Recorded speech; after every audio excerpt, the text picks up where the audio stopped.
Hello all, welcome to my channel Shravana Karthikam. ఈరోజు 15వ రోజు కార్తీక శుద్ధ పౌర్ణమి. దీప ప్రజ్వలనచే ఎలుక పూర్వజన్మ స్మృతితో నరరూపమొందుట. అంతటి జనక మహారాజుతో వశిష్ఠ మహాముని, జనక, కార్తీక మాస మహత్యము గురించి ఎంత వివరించినను పూర్తి కానేరదు. కాన మరి ఒక ఇతిహాసము తెలియజెప్పెదను, సావధానుడివై ఆలకింపమని ఇట్లు చెప్పెను. ఈ మాసమున హరినామ సంకీర్తనలు వినుట, చేయుట, శివకేశవుల వద్ద దీపారాధనము చేయుట, పురాణమును చదువుట లేక వినుట, సాయంత్రము దేవతా దర్శనము చేయలేని వారు కాలసూత్రమనడి నరకమున పడి కొట్టుమిట్టాడుదురు. కార్తీక శుద్ధ ద్వాదశి దినమున మనసారా శ్రీహరిని పూజించిన వారికి అక్షయ పుణ్యము కలుగును. శ్రీమన్నారాయణుని గంధ పుష్ప అక్షింతలతో పూజించి ధూపదీప నైవేద్యములు ఇచ్చిన ఎడల విశేష ఫలము పొందగలరు. ఈ విధముగా నెల రోజులు విడువక చేసిన ఎడల అట్టివారు దేవదుందుబులు మ్రోగుచుండగా విమానమెక్కి వైకుంఠమునకు పోవుదురు.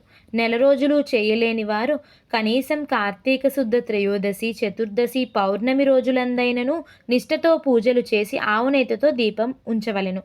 ఈ మహా కార్తీకములో ఆవు పాలు పితికినంతసేపు మాత్రాన దీపముంచిన ఎడల మరుజన్మములో బ్రాహ్మణుడుగా జన్మింతురు. ఇతరులు ఉంచిన దీపమును ఎగద్రోసి వృద్ధి చేసిన ఎడల లేక ఆరిపోయిన దీపమును వెలిగించినను అట్టి వారిల సమస్త పాపములు హరించును. అందులకు ఒక కథ కలదు, వినుమని వశిష్ఠుల వారు ఇట్లు చెప్పుచున్నారు. సరస్వతీ నదీ తీరమున శిథిలమైన దేవాలయం ఒకటి కలదు. కర్మనిష్ఠుడనే దయార్థ హృదయుడగు ఒక యోగి పుంగవుడు ఆ దేవాలయము వద్దకు వచ్చి కార్తీక మాసం అంతయు అచటనే గడిపి పురాణ పఠనం చేయు తలంపురాగా ఆ పాడుబడి ఉన్న దేవాలయమును శుభ్రముగా ఊడ్చి నీళ్లతో కడిగి బొట్లు పెట్టి పక్క గ్రామమునకు వెళ్ళి ప్రమిదలు తెచ్చి దూదితో ఒత్తులు చేసి 12 దీపములుంచి స్వామిని పూజించుచు నిష్ఠతో పురాణము చదువుచుండెను. ఈ విధముగా కార్తీక మాసము ప్రారంభం నుండి చేయుచుండెను. ఒకరోజు ఒక మూషికము ఆ దేవాలయములో ప్రవేశించి నలుమూలలు వెతికి తినడానికి ఏమీ దొరకనందున అక్కడ ఆరిపోయి ఉన్న ఒత్తిని తినవలసిందేమో అని అనుకుని నోట కరుచుకొని పక్కనున్న దీపం వద్ద ఆగెను. నోట కరుచుకుని ఉన్న వత్తి చివరకు అగ్ని అంటుకొని ఆరిపోయిన వత్తి కూడా వెలిగి వెలుతురు వచ్చెను. అది కార్తీక మాసం అగుట వలను కార్తీక మాసము శివాలయములో ఆరిపోయిన ఒత్తి ఈ ఎలుక వల్ల వెలుగుటచే దాని పాపములు హరించుకుపోయి పుణ్యము కలిగినందున వెంటనే దాని రూపము మారి మానవ రూపంలో నిలబడి ఉండెను.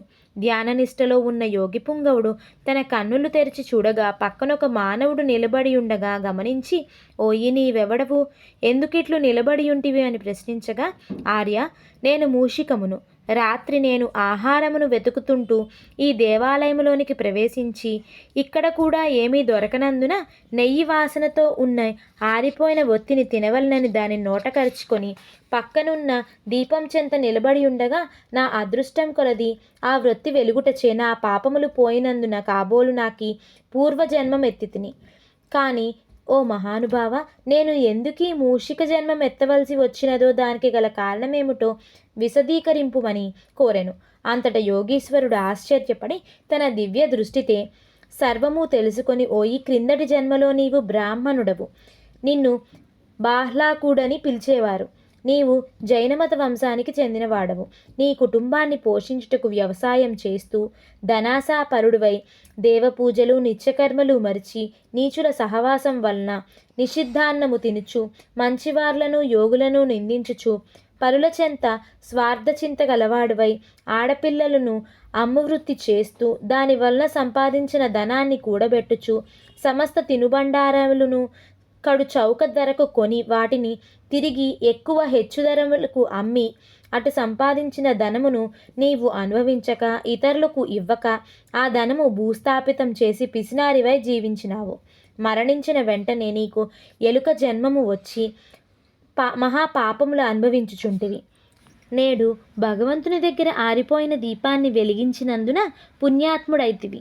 దానివలనే నీకు తిరిగి పూర్వజన్మ ప్రాప్తించింది. కాన నీవు నీ గ్రామమునకు పోయి నీ పెరటియందు పాతిపెట్టిన ధనమును త్రవ్వి ఆ ధనముతో దాన ధర్మములు చేసి భగవంతుని ప్రార్థించుకొని మోక్షము పొందని అతనికి నీతులు చెప్పి పంపించెను. పంచదశాధ్యాయము 15వ రోజు పారాయణ సమాప్తం.